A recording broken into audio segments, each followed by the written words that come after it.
evening. Today we will discuss about समास प्रकरण.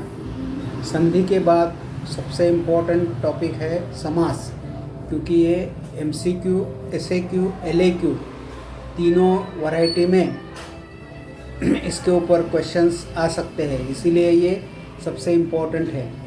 हम सबसे पहले इसके बारे में जनरल इंट्रोडक्शन इन्फॉर्मेशन देखेंगे. बाद में समास और संधि के ऊपर कैसे कॉमन क्वेश्चंस आ सकते हैं इसके बारे में डिस्कस करेंगे. तो पहले समास का बेसिक इंट्रोडक्शन, जो समास आइडेंटिफाई करने के लिए सबसे इम्पोर्टेंट रहता है, वो हम देखेंगे. तो ये टॉपिक आपके सिलेबस में 7 नंबर पे है. इसमें आपसे विग्रह वाक्य एक्सप्लेन करना, समास का आइडेंटिफिकेशन करना और समस्त पद का निर्माण करना, ये एक्सपेक्टेशन रहता है. तो इसके आधार पर जो हमारे संहिता अध्ययन में श्लोका है, उसमें जो समस्त पद है उनको पहचानने के लिए इसके ऊपर क्वेश्चन आ सकते हैं. क्वेश्चन में हम डिटेल में डिस्कस करेंगे. बेसिकली समास हमें कैसे पहचानना है और समास के कौन कौन से डिफरेंट वैरायटीज है, इसके बारे में हम इस लेक्चर में डिस्कशन करेंगे. तो शुरू करते हैं समास. तो संधि और समास में फ़र्क क्या है और संधि और समास में समानता क्या है, ये देखेंगे. संधि और समास, इसमें मूलभूत ये फ़र्क रहता है. संधि उच्चारण आसानी से होने के लिए बनाए जाते हैं. तो समास जो हम लिखते हैं, वो लिखना कम से कम शब्दों में हो जाए, उसका अर्थ कम से कम शब्दों में प्रतीत हो जाए, इसके लिए समास का आयोजन व्याकरण में किया है. तो संधि वो उच्चारण के लिए और समास लेखन के लिए आवश्यक रहता है.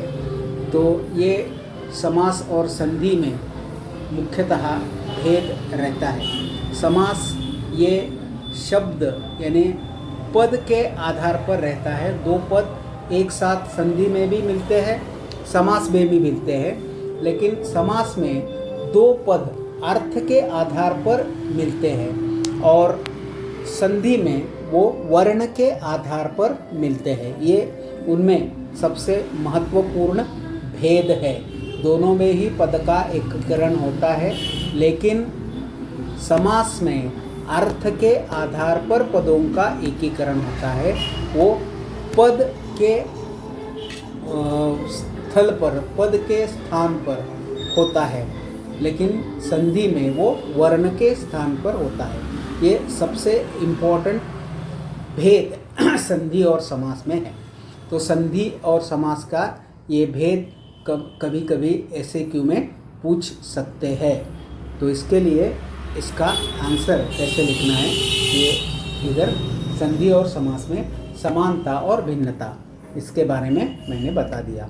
अभी समास के लक्षण और समास कितने हैं. तो संस्कृत व्याकरण के अनुसार अर्थम अनुसृत्य पदद्वयस्य अथवा अनेकेषां पदानां संक्षेपेण कथनम समासः. तो अर्थ के अनुसार अर्थ प्रतीत करने के लिए 2 या 2 से अधिक पद एक साथ आते हैं और वो एकत्र आने के बाद जो शब्द तैयार होता है वो कुछ अर्थ प्रतीत करता है. ऐसे पद समूह को, ऐसे पद के एकीकरण को हम समास बोल सकते हैं. When 2 or more words combines or conjoins according to the meaning and making it concise, it considered as a समास. 2 शब्दों का एकत्रीकरण जब होता है, शब्द यानी पद, संस्कृत में पद विभक्ति या तिंग स्वरूप प्रत्यय के साथ ही होते हैं. तो ये सुबंत का लोप होके 2 पद एक साथ मिलते हैं और उससे कुछ न कुछ अर्थ प्रतीत होता है, उसे समास कहते हैं। ये समास की डेफिनेशन है। तो समास का व्याकरणात्मक नाम है समस्त पद। समस्त पद, और ये समस्त पद पूर्व पद और उत्तर पद जैसे संधि में रहता है वैसे ही होता है, लेकिन यहाँ पूरा पद विचार में लेना पड़ता है, पूर्व पद और उत्तर पद। एग्जाम्पल बताया है, नील कमलम, ये समस्त पद है। यहाँ नील और कमल ये दो पद एक साथ जुड़े हुए हैं और उससे नील कमलम ये समस्त पद तैयार हुआ है।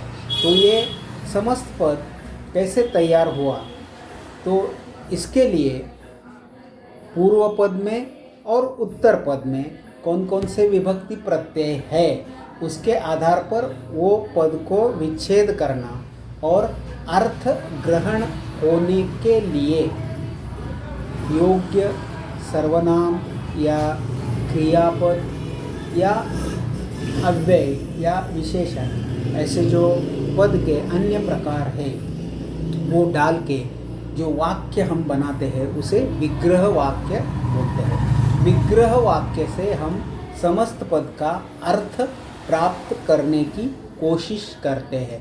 तो विग्रह वाक्य ये सबसे इम्पोर्टेंट है, क्योंकि समास ये अर्थ के प्राधान्य रहते हैं, अर्थ प्राधान्य समासम।